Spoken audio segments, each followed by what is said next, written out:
خوش آمدید۔ آج ہم ایک بہت ہی خاص سفر پر چل رہے ہیں، سیدھا یورپ کے دل میں، ایک ایسی جگہ جہاں مشرق مغرب سے ملتا ہے۔ ہم بوسنیا اور ہرزیگووینا میں رمضان کے منفرد تجربے کو سمجھنے کی کوشش کریں گے، ایک ایسی جگہ جہاں صدیوں پرانی روایات آج بھی زندہ ہیں۔ تو سب سے پہلے یہ سمجھنا بہت ضروری ہے کہ بوسنیا کا کلچرل میک اپ کیسا ہے۔ یہاں کی تقریباً آدھی آبادی مسلمان ہے، اور یہی بات یورپ کے بیچوں بیچ رمضان کے تجربے کو اتنا خاص اور اتنا الگ بنا دیتی ہے۔ تو اس سفر میں ہم کیا کیا دیکھیں گے؟ سب سے پہلے بلقان میں رمضان کی تاریخ پر نظر ڈالیں گے، پھر وہاں کا روحانی ماحول کیسا ہوتا ہے، کھانے پینے کی روایات کیسی ہیں، کمیونٹی کا جذبہ کیسا ہے، عید کیسے منائی جاتی ہے جسے وہاں بائرام کہتے ہیں، اور آخر میں ہم دیکھیں گے کہ بلقان کی یہ روح آج بھی کیسے زندہ ہے۔ چلیں تو اب ذرا گہرائی میں چلتے ہیں۔ دیکھیں، بوسنیا میں رمضان صرف ایک مذہبی ذمہ داری نہیں ہے، نہیں، یہ اس سے کہیں بڑھ کر ہے۔ یہ اصل میں روحانیت اور صدیوں پرانی عثمانی روایات کا ایک بہت ہی خوبصورت سنگم ہے۔ جیسے ہی رمضان کا چاند نظر آتا ہے تو پوری فضا رمضان مبارک اولسن کی آوازوں سے گونج اٹھتی ہے۔ سرائیوو جیسے شہر اور خاص طور پر اس کا پرانا علاقہ باز چارشیا روشنیوں سے جگمگا اٹھتا ہے، اور وہاں ایک بہت ہی خاص روحانی ماحول بن جاتا ہے۔ اچھا، تو اب آتے ہیں روحانی ماحول کی طرف۔ اس مہینے میں مساجد جیسے روزہ داروں کی زندگی کا مرکز بن جاتی ہیں۔ ذرا سوچیں، گرمیوں میں یہاں روزہ 16 گھنٹے تک کا ہو سکتا ہے۔ 16 گھنٹے! اور مزے کی بات یہ ہے کہ یہ ایک سیکولر ملک ہے، تو زندگی نہیں رکتی۔ کام، سکول، سب کچھ معمول کے مطابق چلتا رہتا ہے۔ یہ واقعی روزہ داروں کے نظم و ضبط کو ظاہر کرتا ہے۔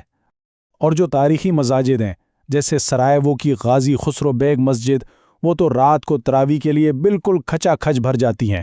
یہ جگہیں صرف عبادت کے لیے نہیں ہیں، بلکہ یہ کمیونٹی کے مل بیٹھنے کے مراکز بھی ہیں۔ اور ایک اور چیز جو اس تجربے کو بہت ہی منفرد بناتی ہے، وہ ہے وہاں قرآن کی تلاوت کا انداز۔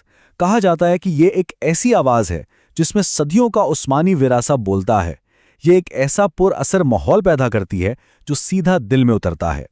اچھا، عبادت اور روحانیت کے بعد اب چلتے ہیں رمضان کے ایک اور بہت ہی دلچسپ پہلو کی طرف، اور وہ ہے کھانے پینے کی روایات۔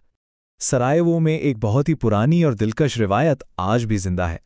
جیسے ہی افطار کا وقت قریب آتا ہے، سب کی نظریں اور کان شہر کی پہاڑیوں پر لگ جاتے ہیں۔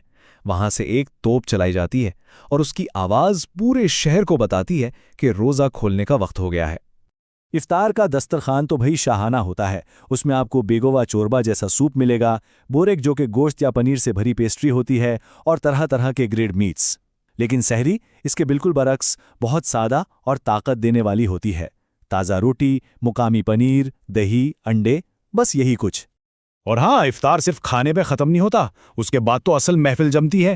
خاندان اور دوست اکٹھے ہوتے ہیں، اور پھر دور چلتا ہے بکلاوا اور تلمبا جیسی میٹھی چیزوں کا، اور ساتھ میں بوسنیا کی مشہور کافی۔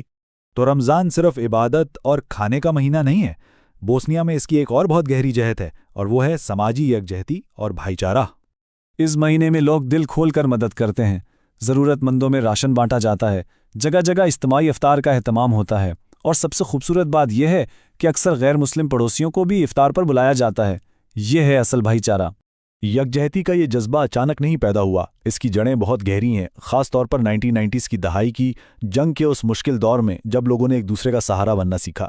تو آج رمضان کا مہینہ اس جذبے کو پھر سے زندہ کرنے کا ایک موقع بن جاتا ہے۔ اور پھر اس مقدس مہینے کے اختتام پر آتی ہیں خوشیاں ہی خوشیاں، یعنی عید الفطر کا 3 روزہ جشن، جسے بوسنیا میں بائرام کہتے ہیں۔ بائرام کا دن کیسے گزرتا ہے؟ سب سے پہلے صبح کی نماز، جس کے لیے مساجد اور میدان بھر جاتے ہیں۔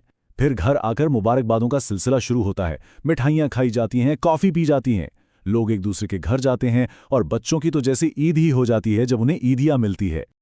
اور جیسے رمضان کی اپنی مبارکباد ہے، ویسے ہی عید پر بھی ایک خاص جملہ بولا جاتا ہے۔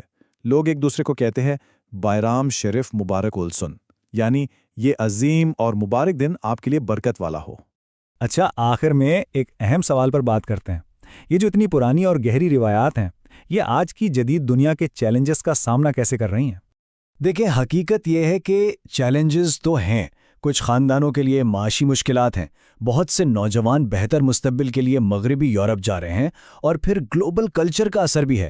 لیکن ان سب کے باوجود رمضان کا جو اصل جذبہ ہے، جو خاندان اور کمیونٹی کو جوڑتا ہے، وہ آج بھی بہت مضبوطی سے قائم ہے۔ تو بوسنیا میں رمضان کی یہ کہانی ہمیں ایک شاندار مثال دیتی ہے کہ کیسے ایمان، کمیونٹی اور اپنی شناخت کی طاقت ہر مشکل کے سامنے کھڑی رہ سکتی ہے، اور یہ ہمیں اس سوال پر چھوڑ جاتی ہے کہ اس تیز رفتار بدلتی ہوئی دنیا میں ہماری قدیم روایات مستقبل کو روشن کرنے کے لیے نئے معنی کیسے تلاش کر سکتی ہیں۔